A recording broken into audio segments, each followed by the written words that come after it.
सुना ही नहीं।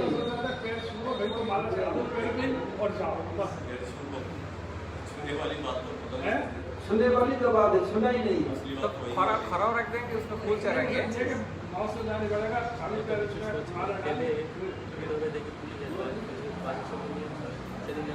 सुना ही नहीं।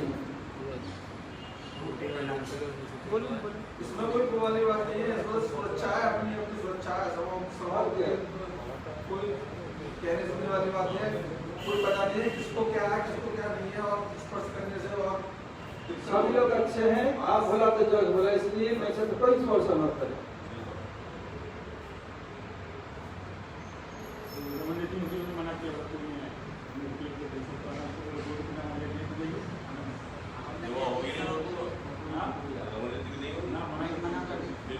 तो सब तो वो बोल रहा है कि पुलिस से तो परमिशन तो लेना, कुछ भी करने से पहले, नहीं तो भीड़ होगा तो पुलिस जरूर आएगा। फिर कारण যদি ভিড় সত্যিকারের ভিড় হয় ঝামেলা मंदिर नियम के लिए क्या नियम बने हुए 5 लोग से ज़्यादा जा नहीं सकते। हाँ तो उसके विरुद्ध 50 लोग 1000 लोग केवल यह मंदिर में भीड़, मंदिर के बाहर भीड़ नहीं होगा, किसी को पता चलेगा तो भीड़ যদি হয় उससे तो अच्छा ये हम प्रचार कर दें तो आपकी होगा ही नहीं ग्रुप में। 5 आदमी आएंगे, 5 आदमी छोड़ करके यहाँ आए, 5 आदमी 5 आदमी इधर से जाएगी उधर से बाहर निकलेगा। ऐसे हर साल फेरिया लगाता था, लगता था।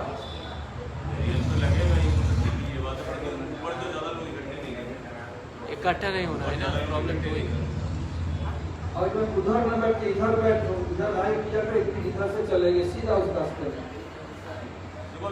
कैसे हम लोग जितने भी मना करो कुछ लोग आएंगे, उतना तो ठीक है, रथ यात्रा में जितना आया उतना तो गुरु पूर्णिमा में ज़्यादा लोग आएंगे। आप यहाँ पे हैं तो सब लोग मालूम है कि महाराज जी यहाँ पे है। और नहीं तो और एक बात है, नहीं इधर से और कहीं भाग जाओ। कुत्ता का विचार क्या है, मैं पार्क में चले जाऊँ तुम्हारे साथ, एक पार्किंग आएगा। सुबह की प्रवचन नहीं लिखा पार्क में, पार्क में पार्किंग होगा, मठ में पार्किंग नहीं है, समझा?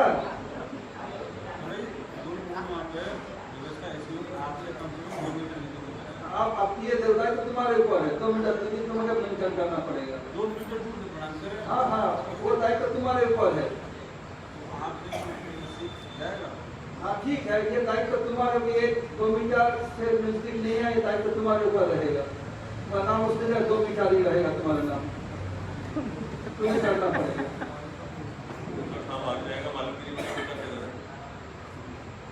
और नरसिंह भाई प्रवचन के समय पार्क किया और मंदिर अलाउ नहीं, पार्क में पार्किंग करो। पार्किंग करना है, 5 बजे चले जाओ, 6 बजे पहले आ जाओ बस।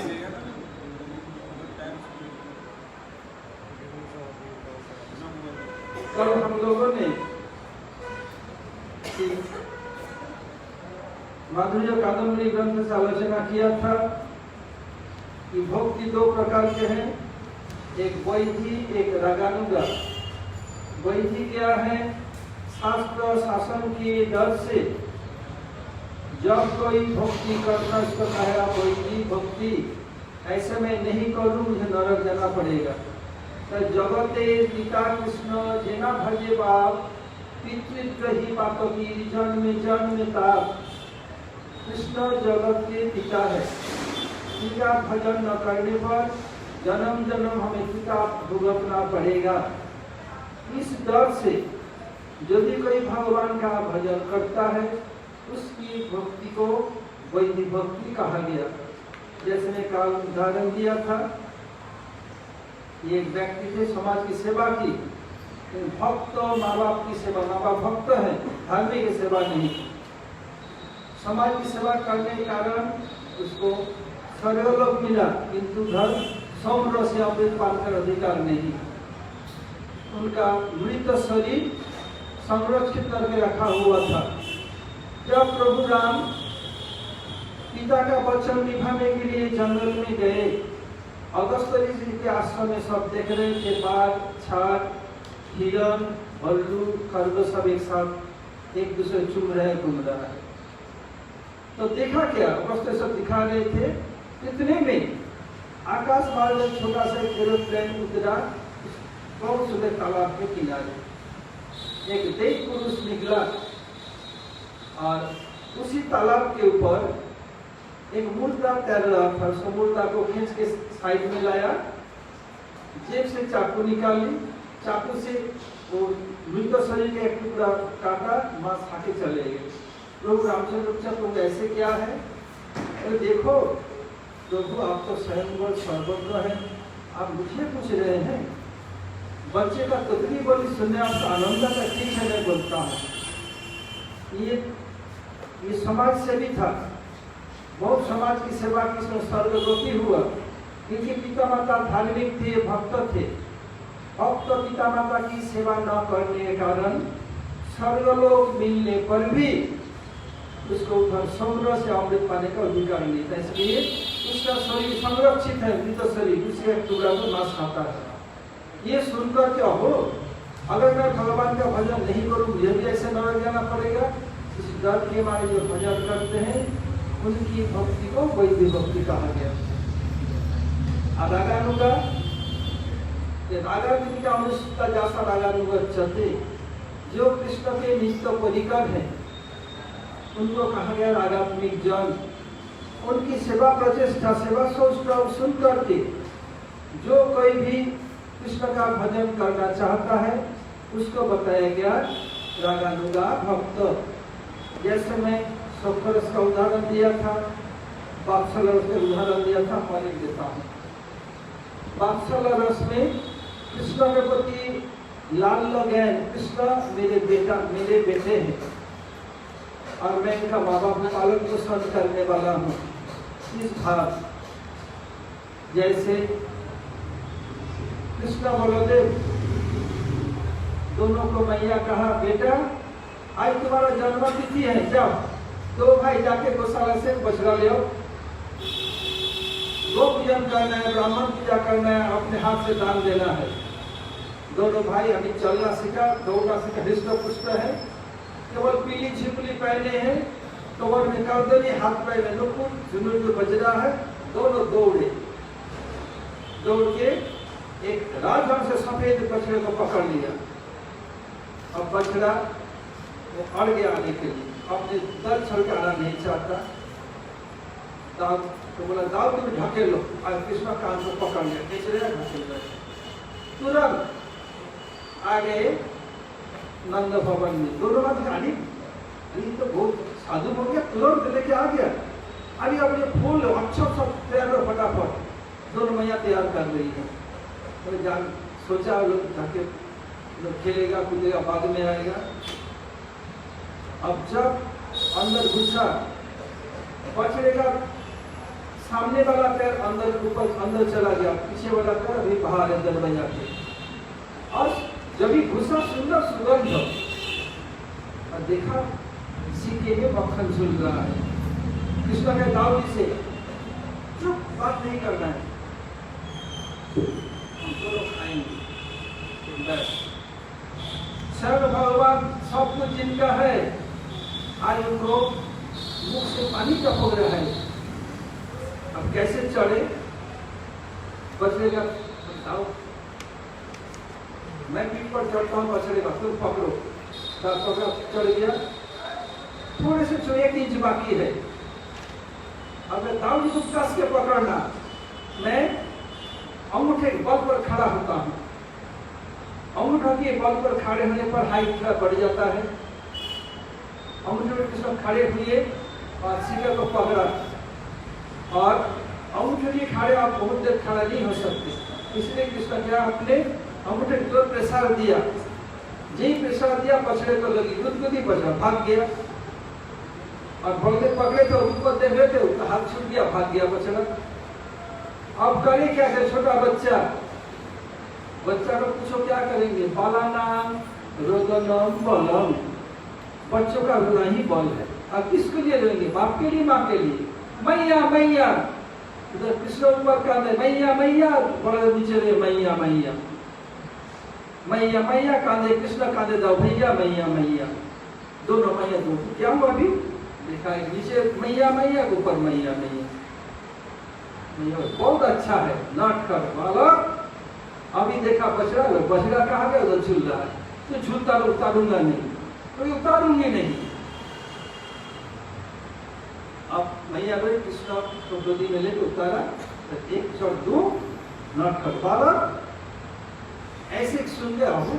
मैं भी कृष्ण के माता पिता जैसे बनूं तो मैं भी ऐसे कृष्ण को लालन पालन पसंद करूंगा। ऐसे होने पर इसको वात्सल्य रस के रागानुगा साधा कहा जाएगा। आप ब्रजगोपी को तो उदाहरण बहुत बार दिया। अब आते हैं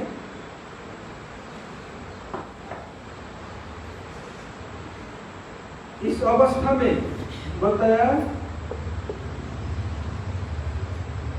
2 पत्ता निकलता है, क्लशग्नि और सुभद्रा। जब पत्ता किसी पेड़ में लगता है पहले मुड़ा हुआ होता है, फिर धीरे धीरे खुलता है। जब पत्ता ऐसे मुड़ा हुआ होता है तो ऊपर का कुछ हिस्सा पूरा रुका रहता है। जब खुलता है धीरे धीरे, जब ऊपर का हिस्सा तो चिकना ही होता है, रुगड़ा वाला नीचे चला जाता है। इसका तात्पर्य क्या है? जो रुगड़ा भाग है ये वैद्य भक्ति, चिकनाई भाग रागानुगा भक्ति। जो कोई भी साधक आता है वैद्य भक्ति करना ही पड़ेगा पहले जब साधक साधन शुरू किया, इसलिए वो रुगड़ा भाव दिखता है। धीरे धीरे जब साधक आगे बढ़ने लगता वैद्य भक्ति का भाव ढक जाता है, ये नीचे चला जाता है। पत्ते देखेंगे किसी पेड़ में ऊपर का पत्ता चमक है, नीचे रुगड़ा है, ऐसे चमक नहीं है। अब आते हैं चक्रसंग बोलते 5 प्रकार के क्लेश, 4 प्रकार के पाप और भक्तों में विराजमान शुभ गुण।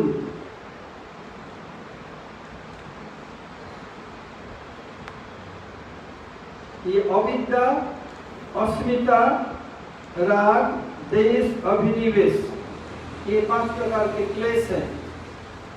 और प्रारब्ध, अप्रारब्ध, कूट या रूढ़ एवं बीज, ये 4 प्रकार के पाप हैं।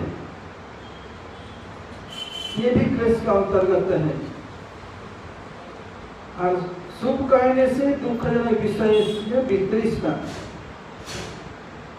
शास्त्र में भी कहा जाता है जो कोई भक्त लोग भक्ति करते हैं, भजन राज्य में आगे बढ़ने पर क्या होता है? देवतागण अपने समस्त सद्गुणों के द्वारा उस भक्त हृदय में निवास करते हैं। इसलिए कहा गया जस्सास्ति भक्ति भगवत किंचन सर्वै गुण स्तत्र समासते सुजा। हराव भक्तस्य कुतो महद्गुण मनोरथेन असतो धावतो वही। मैं भुला नहीं तो कहिया नहीं देखने के लिए चुप हो गया। बताया मैं श्लोक पढ़ा नहीं, सब याद कर लेना। जस्सास्ति भक्ति भगवत किंचना, जिनके अंदर में भगवान के प्रति अकिंचना भक्ति, अकिंचना था भगवान एवं कृष्ण एवं किंचना जस्स, कृष्ण ही जिनके संपद है, ऐसे कृष्ण सिवाय कुछ नहीं जानते। इस प्रकार भक्त के भक्ति को अकिंचना भक्ति कहते हैं। जस्सास्ति भक्ति भगवत किंचना सर्वै गुण स्तत्र समासते सुधा। समस्त सद्गुणों के साथ देवता लोग उनके हृदय में वास करते हैं। हरा भक्त सकुतो महद्गुणा, हरि अभक्त हरो अभक्त। जो भगवान के भक्त नहीं तो महद्गुण क्या फायदा है? तो केवल मनोरथ न सतो धावत वही, अपनी मन की रथ के द्वारा असत विषय में धावित होता है। इसमें और एक विचार है, सर्वै गुण स्तत्र समासते सुरा। सुरा अर्थात देवगण। ये देवगण है साधारण रूप में। क्या होता है? ये हमें भक्ति विशेष सहायता, इसमें गुरुदेव परम गुरुदेव ये सब गुरु परंपरा उन पर कृपा बरसाते हैं। देवता लोग भी है और देव अर्थात कौन है? गुरुदेव, गुरु वर्ग परम गुरु लोग पर कृपा बरसाते हैं, सभी भजन राज्य में बढ़ते हैं। अब ये जानना पड़ेगा अविद्या अस्मिता राग के सविनेश किसे कहते हैं। अविद्या का अनित्य वस्तु को नित्य समझना, अपवित्र वस्तु को पवित्र समझना, दुख को सुख समझना और साधारण अनात्म वस्तु को आत्मा बुद्धि करना, इसे अविद्या कहते हैं। कृष्ण नित्य है, बता नित्यो नित्यानाम चेतनो चेतनानाम, नित्य में परम नित्य श्री कृष्ण है। जितने विष्णु तत्व नित्य है और भगवान के भक्त लोग नित्य है, भगवान की भक्ति नित्य है। इन तीनों को छोड़ करके भक्त भक्ति भगवान, इन तीनों को छोड़कर सब अनित्य है। इस अनित्य वस्तु को नित्य समय खाओ पियो मौज करो, जावत जीवेत सुखम जीवेत ऋणम कृत्वा धृतम जीवेत वशीभूत देह सत्पुनः आगमनम कृत। बोलते हैं क्या, ये 4 बार बोलते हैं। ऋणम कृत्वा धृतम जीवेत, दूसरे से पैसा उधार लेके घी पियो, जब तक जियोगे अच्छी तरह से जियो। दूसरे उधार पर मरने पर उधार शोध करने कौन आएगा। जब शरीर जल करके भस्म हो जाए कोई चिंता नहीं, खाओ पियो मौज करो, इसमें ठीक रहेगा, इसमें ठीक नहीं होगा। कितने खाएंगे, कितने देर उपभोग करेंगे, कितने उम्र तक करेंगे। बहुत लोग वुमेन हंटर होता है, लड़की पीछे दौड़ता है, जब 80% हो जाए बोलो जब दौड़, कितना क्या करेगा, तो छेड़े दिमाग के अंदर बाछी, तब पता चलेगा। इसलिए अनित्य वस्तु को नित्य समझना और दुख को सुख समझना, अपवित्र को पवित्र समझना। भगवान के संस्पर्श से जो वस्तु आता है पवित्र, इसके अलावा सब अपवित्र है। और शरीर क्या है, ये मल मूत्र मांस खून इसके थैली है। भगवान कृपा करके इसमें एक चमड़ा रूपी आवरण दे दिया।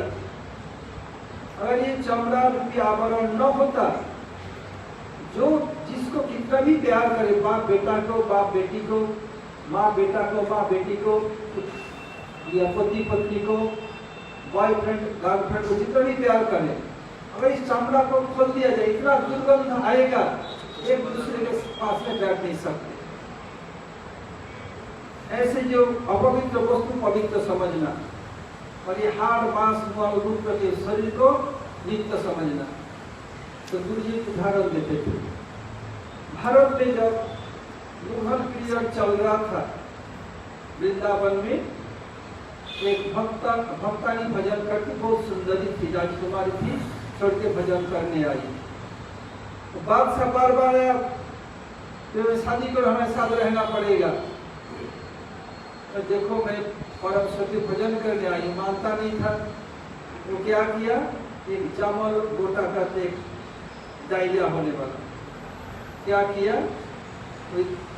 अपने मेट था डायरिया सबको को नादा अर्थात मिट्टी के बर्तन में भर के रख दिया।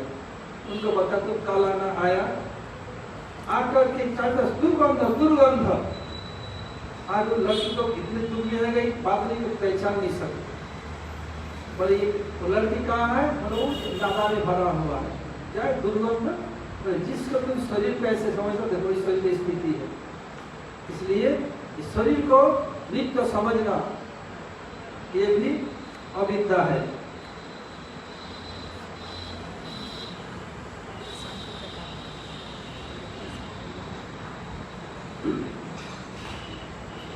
अब अस्मिता, अस्मिता क्या है, मैं और मेरा।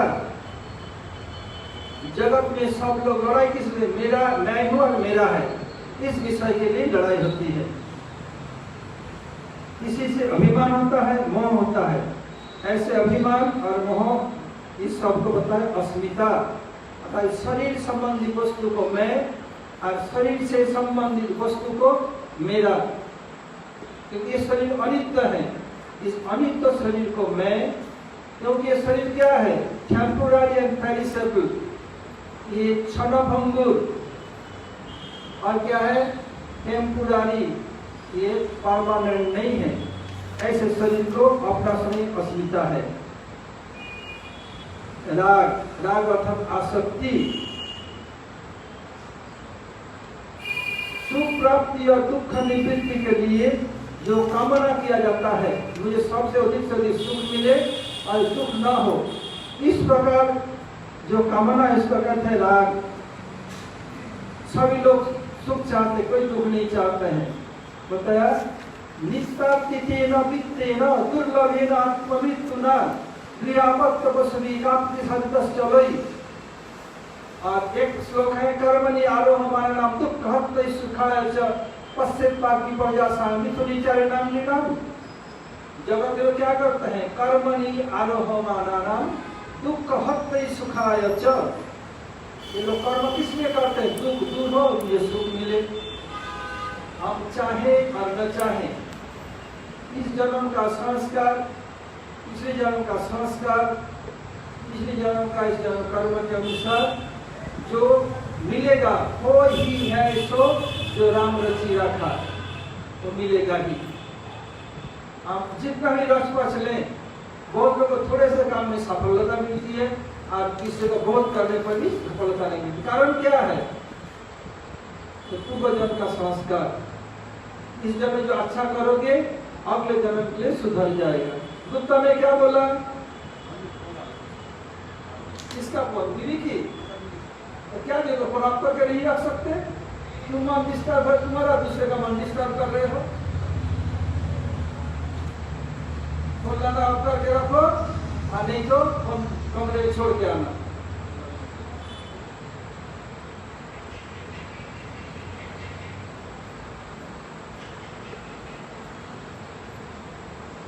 कर्मणि आरोहमानम, कर्म करते किस लिए? दुख न हो सुख हो। बोले चक्रवत परिवर्तन ते दुखानी सुखानी च। चक्र के भांति ऐसे दुख और सुख घूम रहा है।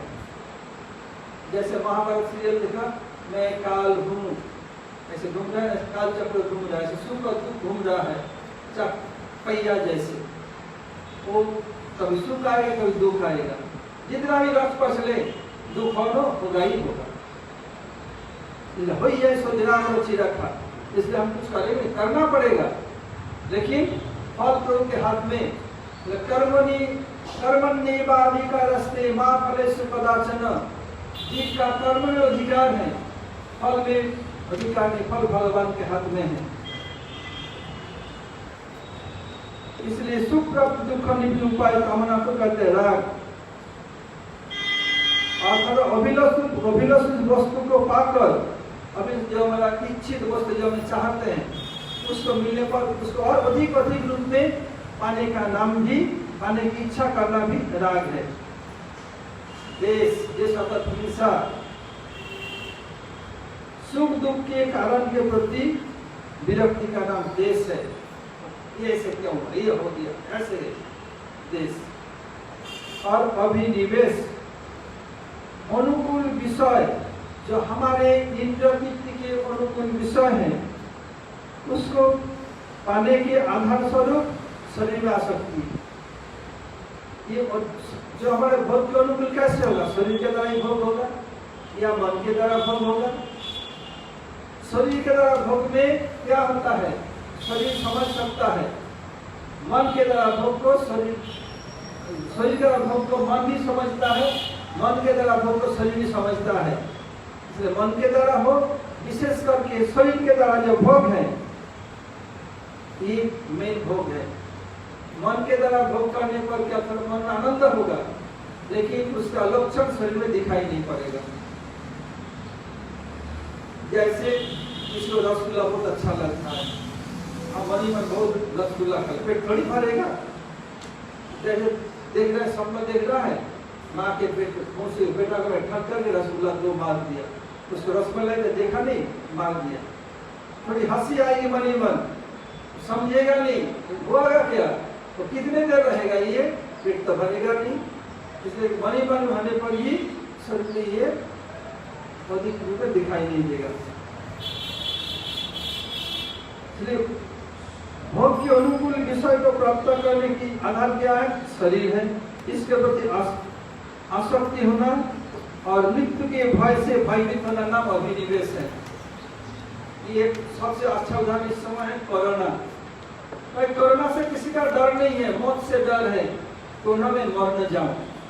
इस जगत का नाम मर्त जगत, प्राणी इस जगत में आता है मरने के लिए, इसलिए इसका मर्त जगत कहा गया। मरेगा ही, कोरोना नहीं और किसी से मरेगा, मरेगा ही मरेगा। कोई परमानेंट न था, न है, न रहेंगे। तो आपको मुझे भी डर है कोरोना का, किसी का अधिक है, किसी का कम है। इसलिए हम जो आते हैं उनको एंटीवायरल डोज दे देते हैं। ये काल सुबह देने पर इनका ट्रीटमेंट पूरा होगा, फिर 1 महीना तक कोई जरूरत नहीं पड़ेगा। इस हम दे देते हैं, ऐसे करते हैं। क्यों? हमारा डर है। जो लोग आते हैं कोई कोरोना वाले होंगे तो हमारे अफेक्ट नहीं करेगा, इसलिए हम करते हैं।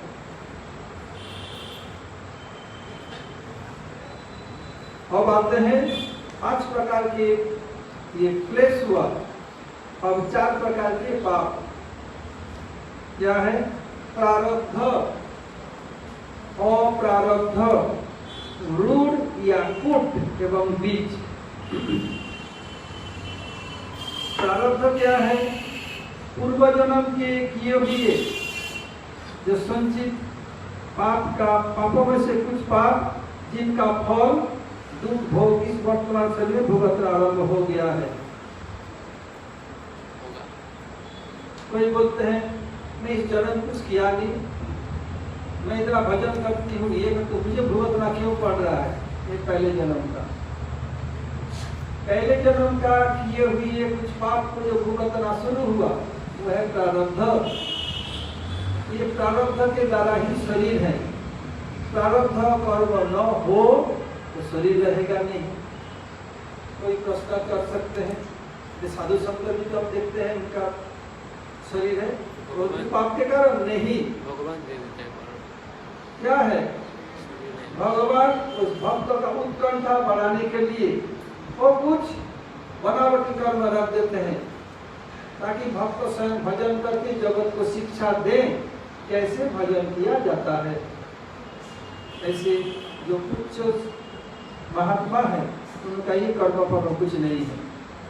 तो महात्मा हम आप बोलने से हो जाएगा नहीं, इसका कुछ लक्षण है। लक्षण क्या है? शांति कालत्त विरक्ति मनसुन्नता आशाबंध समुत्कंठा नाम गाने सदा रुचि आसक्ति सद्गुणाख्याने प्रीति तद्वसति स्थले इत्यादि अनुभवा सुजत भवन्तु जने। ये आप लोग खूब हरिनाम करें, भजन कर प्रसाद पाइए, सब सीखें। मैं भी तो आकाश से नहीं टपक पड़ा, तुम लोग जैसे माँ बाप से जन्म लेके मरने आया। मेरा भी 2 हाथ 2 पैर 4 पैर नहीं है और सिंह भी नहीं है, तो तुम मैं ये सब तुम क्यों नहीं कर सकते हो? जरूर करोगे, जरूर करना ही है। शांति कालत्तम, शांति मन में कुछ क्षोभ का कारण होने पर भी क्षोभित नहीं हो सकता। शांति एक उदाहरण देते। प्राचीन काल में भारत में एक राजा का नाम था रणजीत सिंह। वो कहीं गए थे सेना के साथ, आए, दोपहर का समय था इन दिनों का, पेड़ के नीचे सब विश्राम कर रहे थे। एक छोटा बच्चा पेड़ में देखा पका हुआ आम, उसको ललच गया, मारा पत्थर, आम तो गिरा, उस पत्थर जाके रणजीत सिंह के आंख में लगा, लगे से आंख फूट गया। सेना लोग पकड़ लिया बच्चे को, अब उसको मृत्युदंड देंगे। रणजीत सिंह नहीं, मृत्युदंड नहीं देना है। और ये पेड़ है, इसको पत्थर मारने से आम देता है, तो मुझे पत्थर लगा तो मैं प्राणदंड दूंगा नहीं, उसको उस जगह देंगे। बागीचा बहुत बागीचा का उनको बना दीजिए, उस आम था नहीं। ऐसे नाम है शांति, कि मन में क्षोभ का कारण होने पर भी मन क्षोभित नहीं होना, ये है शांति। भक्त लोग बहुत उदाहरण है, लोग कितने सताया। जैसे मीराबाई, क्या किया? मीराबाई को तंग करने के लिए उनके ससुराल कितने कोशिश किया। मीरा बचपन से ही, जन्म से ही बोलो, साधु संघ में जाती, मंदिर में जाती, हिंदू समाज का रिवाज के अनुसार बेटी बड़ी हो गई, शादी कर दिया। शादी करने पर भी, होने पर भी वो पासों मंदिर में चली जाती। कभी मंदिर में पाए घुंघरू बांधे मीरा नाची रे, पाए घुंघरू नाचती। उनके सास ननद को सहन नहीं होता। ये क्या बात है? हम राज घराने हैं, हमारी घर की बहू, नवेली बहू जाके ऊपर नाचेगी, साधु संत के साथ जाके संग करेगी, ये चलेगा नहीं। क्या किया? न रहेगा बांस, न बजेगी बांसुरी, और बांस न हो बंसी बनेगी, नहीं बजेगी कैसे? इसलिए इसको जैसे तैसे इसको मार दिया जाए।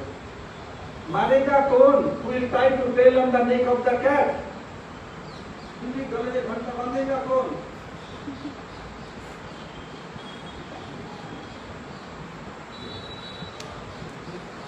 अब बता समझ के, मीरा का पति का नाम था राणा बाई, क्यों नहीं उसको मानना पड़ेगा? हम क्या करें? परिवार का दबाव, कैसे मारे? लोग को पता चले तो पियर वाले सब लोग चीची करेंगे, फिर कोई आक्रमण न कर दे। क्या किया? मतलब देखो, प्रतिदिन जाता है, जाती है कहाँ पर? मंदिर में चरणामृत कीजिए। बोले एक काम करो, तुम स्नेक 4 बार सापुरिया के पास जाओ, सपेरे के पास जा करके जहर ले आओ, जाके चरणामृत से मिला लेना, दूध से मीठा मिलाकर। ठीक है। एक दिन ऐसे जो सपेरा के पास जाके जहर लाया, उससे दूध, दही, तुलसी पत्ता डाल के चीनी मिला के लाया। मीरा, मैं मंदिर में गया था, वो पुजारी तुम्हारे एक भी चरणामृत दे दिया। अहो, पति हो तो कैसा? मीरा का राणा पति जैसा अच्छा है। ठीक है, स्तुति कर लूं। बोलते अकाल मृत्यु हरणम सर्व व्याधि विनाशनम। उसके बाद विष्णु पादोदकम विद्वासिदसाधरयामहं। चरण लेते हो कि नहीं लेते प्रतिदिन? पढ़ लेता हूँ रोज से। हाँ, पढ़ लेता हूँ। तो गुरुदेव चरण में प्रणाम मंत्र की अभी पढ़ लेता। हाँ, बोलो, शब्द बोलो। जैसे भतीजा ऐसे ही चाचा। गुरुदेव चरण में प्रणाम मंत्र की क्लेशाग्नि हरणम, क्लेशाग्नि हरणम। क्लेशानि हरणम। हाँ,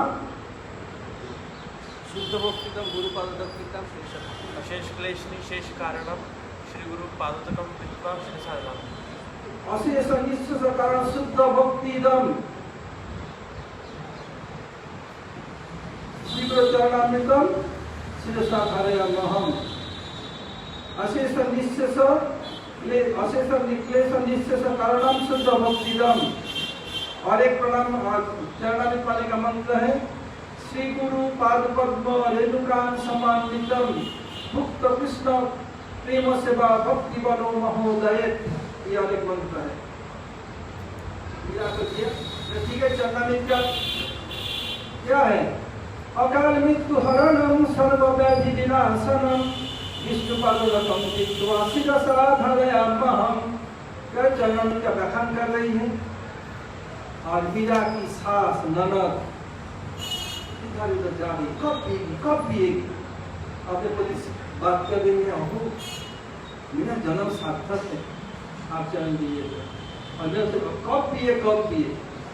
राणा ने लाया विष का प्याला, पीबत मीरा हासी रे, पाए घुंघरू बांधे मीरा नाची रे। राणे ने लाया विष का प्याला, जहर एक प्याला भर के लाया, पीबत मीरा हासी रे। चरणामृत का प्रणाम करके हंसते हंसते पी लिया। क्या हुआ? अब राणा ठीक है, मैं ऐसा ही चलता हूँ, जब पीना शुरू किया मैं चल रहा ऐसा तो मरेगी, फिर बाद खबर रहेगा। तो चला गया। मीरा का सास ननद, कुछ भी नहीं हुआ। फिर भी देखो नाच रही, एक घर में सुनाई पड़ रहा।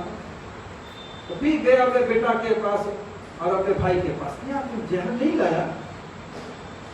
जो बचा हुआ था दिया कुत्ता को तुरंत मार गया, इसमें भी नहीं पड़ा। क्या किया? बोले सालग्राम को सेवा करती है, काम करो। एक काला सा सांप लाओ। नागिन का छोटा बच्चा नागिन से भी नागिन से डेंजरस होता है। सपड़े घर जाके ले आया छोटा बच्चा, ऐसे टिकाली में रहता है ना, मीरा मीरा मैं गया था मंदिर में, वो पुजारी तुम्हें सालग्राम दिया, अब हो, और सारे स्तुति करने लगी और सास और ननद पाइचारी कर कब खुलेगा डसेगा। अब का कुछ प्रशंसा कर रही है, जब लोग सचमुच काले कुछ बहुत गहरा काला सालग्राम है, कितने कुछ आँख पर लगा रही, हाथ पर लगा, सिर पर लगा रही है, बस कुछ बिगड़ा नहीं। ये कोई मीरा का ये प्रारब्ध नहीं है, ये भगवान ऐसे भक्तों का उत्कंठा बढ़ाने कुछ कर्म प्रारब्ध कर्म न हो शरीर रहेगा नहीं। फिर अप्रारब्ध अनेक जन्म के किए हुए ये पाप जो संचित रूप में है, जो फिक्स डिपॉजिट है, अभी उनका भुगतना आरंभ नहीं हुआ है। ये ऋण या कूट ये क्या है? ये भी सूक्ष्म पाप कहा जाता है। यही जो पाप बीज का रूप धारण करके आने वाले समय में फूटेंगे, उनका फल भुगतना पड़ेगा। बीज के रूप में है, कैसे?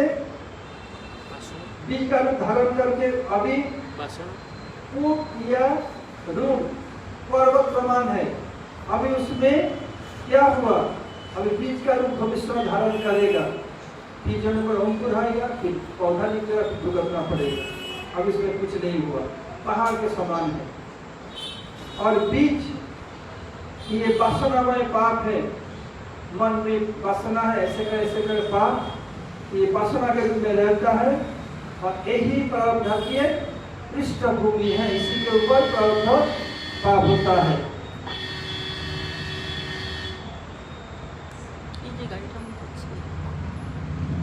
इसका तात्पर्य क्या है? ये जो 5 प्रकार का क्लेश है, अविद्या, अस्मिता, राग, द्वेष, अभिनिवेश, और जो 4 प्रकार के पाप है, प्रारब्ध, अप्रारब्ध, ऋण या कूट एवं बीज, ये सब क्या है? चाहे वैदिक भक्ति हो या रागानुगा भक्ति हो, इससे सब विनष्ट हो जाते हैं। आज यही तक रहे, फिर कल इसके बाद आलोचना करेंगे। और हरे कृष्ण। वंशाकल्पतरुभ्यश्च कृपा सिन्धुभ्यैव च पतितानां पावनेभ्यो वैष्णवेभ्यो नमः।